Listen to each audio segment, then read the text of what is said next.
Hi everyone, welcome back to my channel. কেমন আছো সবাই? আশা করি সবাই খুব ভালো আছো। আজকের আরও একটা নতুন ব্লগে তোমাদেরকে অনেক অনেক স্বাগত।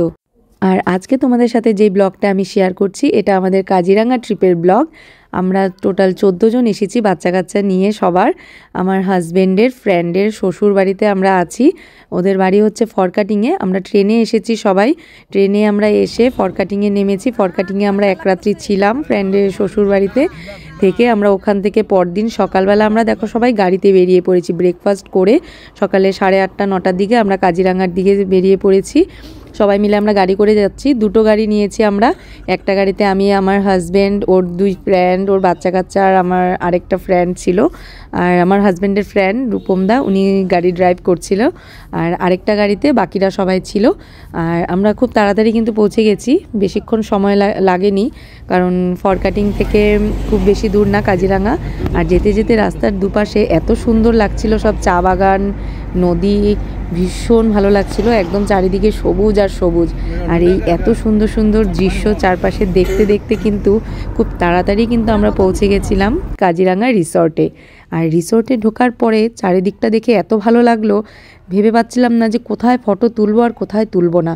কারণ রিসর্টটা এত সুন্দর করে সাজানো ছিল, চারিদিকে শুধু ফুল গাছ আর ফুল গাছ, সবুজ আর সবুজ। আর এত সুন্দর সুন্দর ফুল গাছ ছিল, সাজানো, ডেকোরেশন করা ছিল, কি বলবো তোমাদেরকে। দেখো তোমরা, চলো একবার রিসর্টটা পুরো ঘুরে ঘুরে দেখিনি, তারপরে আমরা উপরে রুমে তোমাদেরকে নিয়ে যাব, রুমটাও দেখাবো কেমন। আর রিসর্টটাতে ঢোকার পর সবথেকে বেশি যেটা খুশি হয়ে গেলাম দেখে, সেটা হচ্ছে বনফায়ারের যে ব্যবস্থাটা ছিল। এত সুন্দর করে ব্যবস্থা করা ছিল, দেখো তোমরা, সবাই মিলে বসে এখানটায় আড্ডা দিতে কিন্তু বেশ দারুণ লাগবে।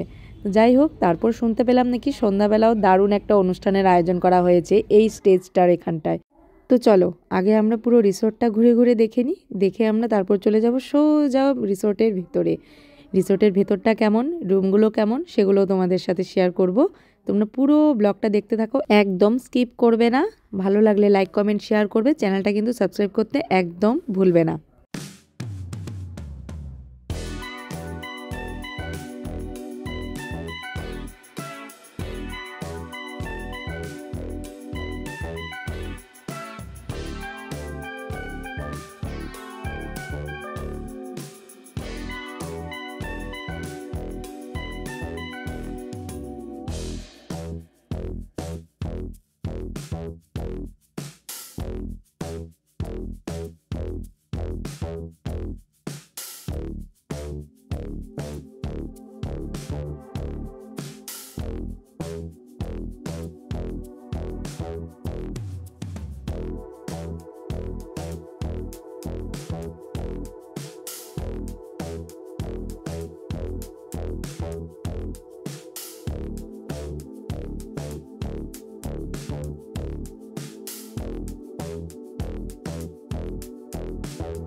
তো তোমরা দেখলে রিসর্টের ভেতরটা, আর রুমগুলো কি সুন্দর পরিষ্কার পরিচ্ছন্ন, আর কি সুন্দর, সত্যি দারুণ লেগেছে কিন্তু আমার কাছে।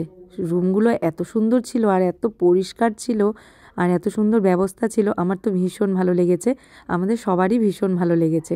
তারপর আমরা তাড়াতাড়ি ফ্রেশ হয়ে একটু কাজিরাঙা রিসর্টের চারপাশটা ঘুরে দেখার জন্য বেরিয়ে পড়লাম, কারণ আবার সন্ধ্যার আগে আগে আসতে হবে।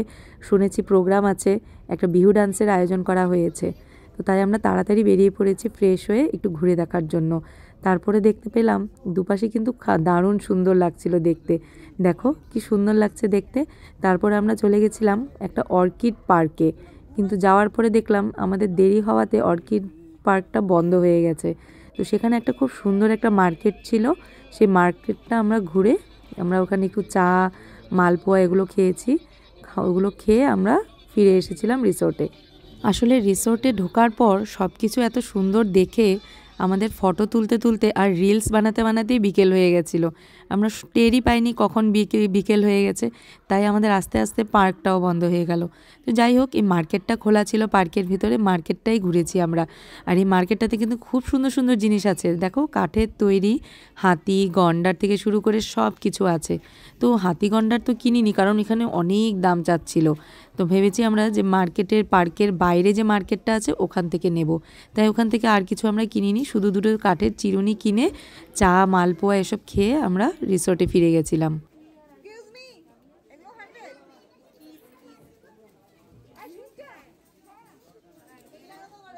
কিন্তু খেয়েছি মালপোয়া, এই দেখো মালপোয়াটা দেখা পুরো সফট, একদম সফট। আর এখানে চাও খাচ্ছি, সাথে দেখো কিছু আছে। হ্যাঁ, এই যে ও পিঠাটা খেয়ে ফেললো, ওর শেষ হবে এখনই। আর মার্কেট থেকে রিসর্টে ফেরার পর ছেলে মেয়ের বাকি বাচ্চাদের এত খিদে পেয়ে গেছিলো, ওরা তো আর চা মালপোয়া খায়নি, তাই ওদেরকে রেস্টুরেন্টে নিয়ে একটু বেবি কর্ন খাওয়ালাম। আর রেস্টুরেন্টটা কিন্তু রিসোর্টের সাথেই ছিল, খুবই সুন্দর একটা রেস্টুরেন্ট ছিল। তো সেগুলো খাওয়ার পর আমরা কিন্তু চলে এসেছি সোজা স্টেজের সামনে। দেখো এখানটায় রিসোর্টে বাকি যারা ছিল সবাই কিন্তু এসে বসে পড়েছে, প্রোগ্রাম একটু পরেই শুরু হবে। আর খুবই ভালো লাগছিল দেখতে, আমি তো অপেক্ষায় আছি যে কখন শুরু হবে।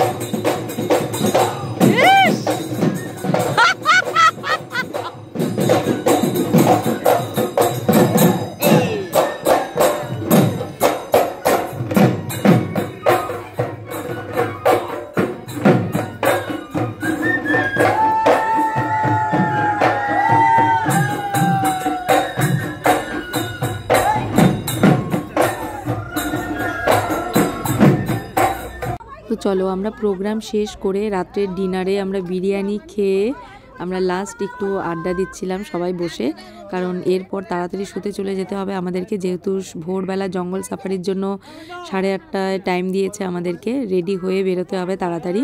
এরপরে নেক্সট জঙ্গল সাফারির ব্লগটা তোমরা দেখতে পারবে। তো এই ব্লগটা এখানেই শেষ করছি। সবাই ভালো থেকো, সুস্থ থেকো, আর ব্লগটা ভালো লাগলে লাইক কমেন্ট শেয়ার করবে, আর কমেন্ট কিন্তু অবশ্যই করবে।